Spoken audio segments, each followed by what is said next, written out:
Assalamualaikum warahmatullahi wabarakatuh.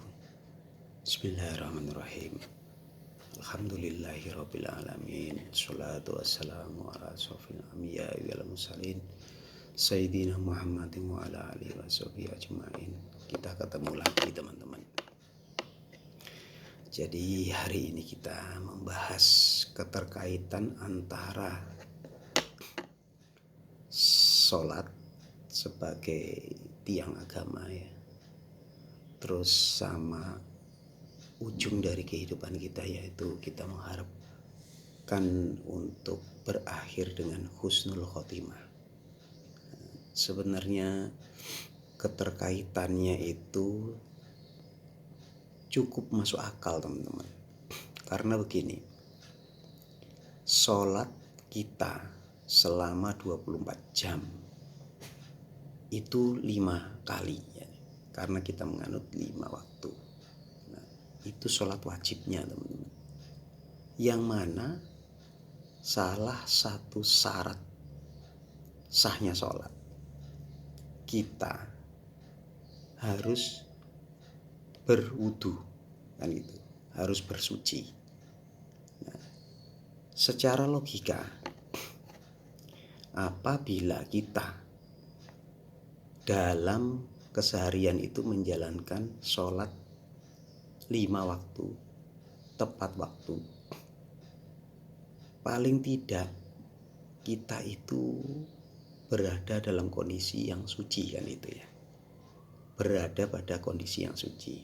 Kita hitung aja, kita mulai pada saat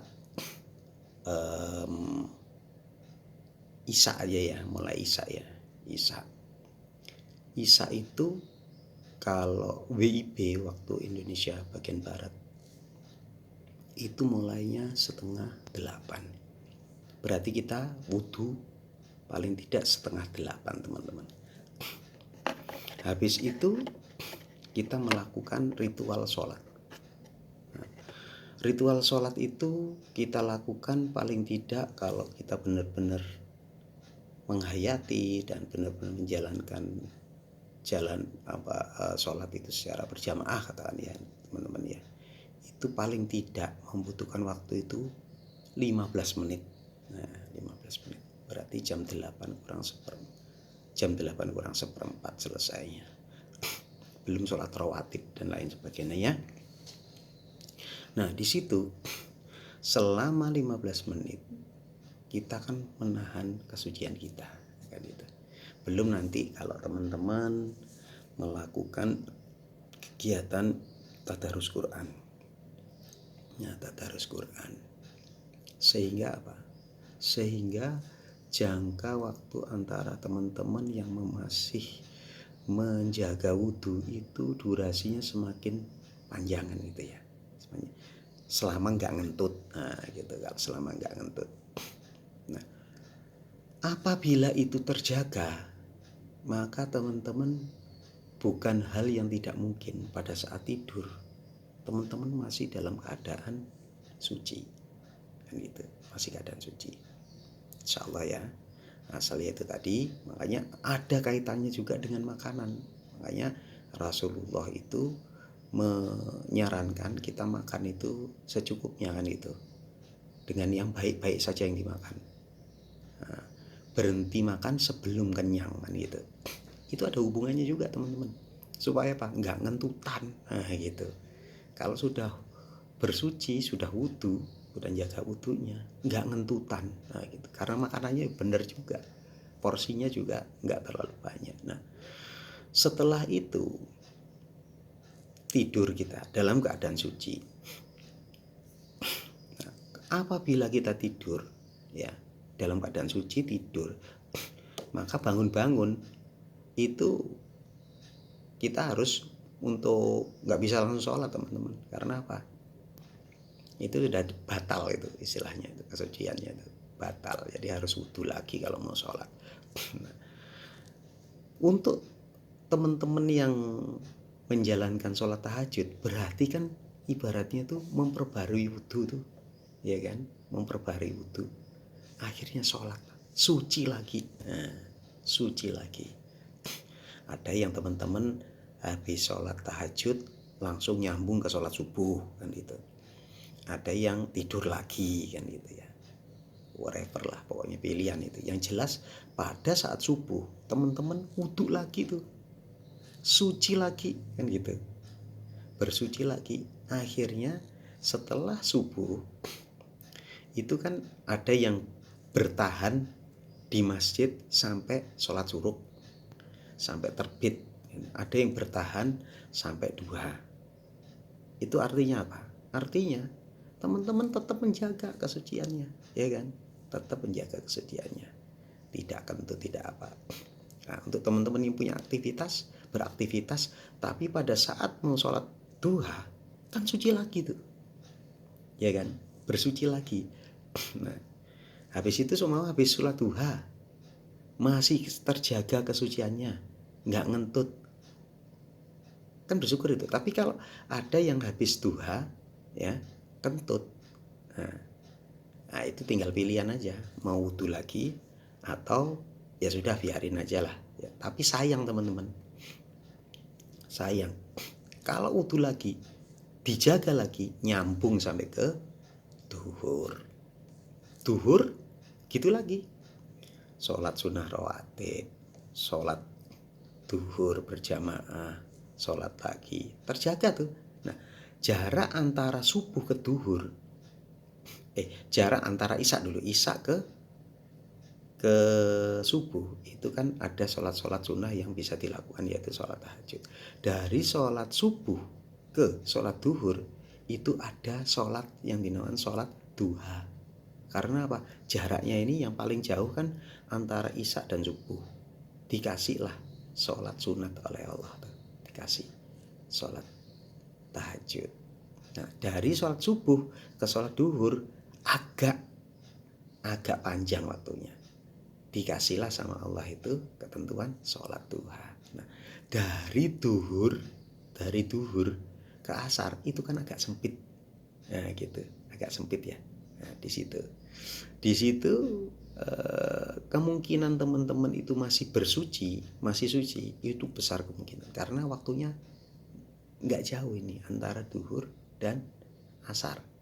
Kalau nggak ngentut ya, kalau makanannya bagus, makanan nggak terlalu banyak, insya Allah nggak ngentut itu. Paling gelegean aja ya, paling gelegean saja. Nah, habis itu dari duhur ke asar itu waktunya nggak seberapa panjang, masuklah waktu asar ya rawatib, terus sholat asar berjamaah. Nah, dari asar ke maghrib, sama itu waktunya, nggak seberapa panjang juga, nggak seberapa panjang. Nah, di situ kita kan pulang kerja nih ya, pulang kerja kentut apa segala oke lah, tapi kan habis itu ke mandi tuh ya kan, mandi dari asar ke maghrib itu, dari asar ke maghrib. Kalau duhur ke asar kan sudah jelas nggak seberapa panjang ya.